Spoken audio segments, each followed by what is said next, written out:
فضیلت زیارت شاه عبدالعظیم حسنی.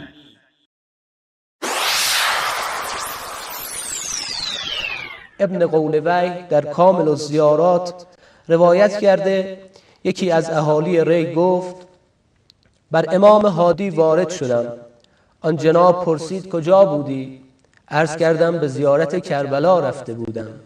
آن حضرت فرمود بدان و آگاه باش اگر قبر عبدالعظیم حسنی علیه السلام را که در نزد شما زیارت کنی مثل آن است که جدم حسین ابن علی علیه السلام را در کربلا زیارت کرده باشی.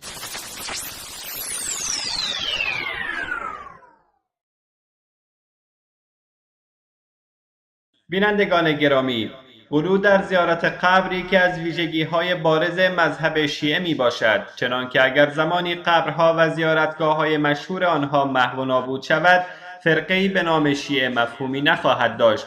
وابستگی و روابط شیعه با قبر مانند وابستگی و رابطه ماهی با آب می باشد، به گونه‌ای که اگر غلو در زیارت قبر را از مذهب شیعه حذف کنیم، باید بساط نوحه خوانی و زیارت و وجوهات را برچید و تمام درهای عوام فریبی و دروغ را محکم بست. پس قبر و زیارت یکی از ضروریات اساسی مذهب شیعه می باشد که نمی توانند از آن بی‌نیاز باشند. بینندگان گرامی، همان گونه که مشاهده فرمودید، این شخص یکی دیگر از جوانب غلو در زیارت قبر را برای ما بازگو کرد. با جستجو در مصادر شیعه به این نتیجه می رسیم که زیارت قبر نزد شیعه از حج بیت الله که یکی از ارکان مهم دین مبین اسلام می باشد افضل، واجبتر و دارای اجر و ثواب بیشتری می باشد. کلینی به دروغ از ابو عبدالله جعفر صادق رحمت الله علیه روایت می کند که فرموده است هرگاه مؤمنی در نهر فرات غسل نموده و در روز عرفات به قبر حسین بیاید، به هرگامی که بردارد ثواب یک حج و مناسک آن را دریافت می کند.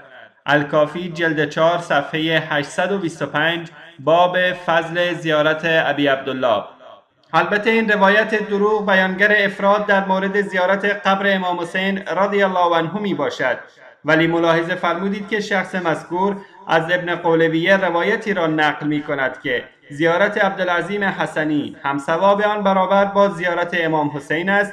در نتیجه بارگاه شاه عبدالعظیم نیز نزد شیعه از کعبه مشرفه مکانت والاتری دارد، در صورتی که الله متعال در قرآن کریم می فرماید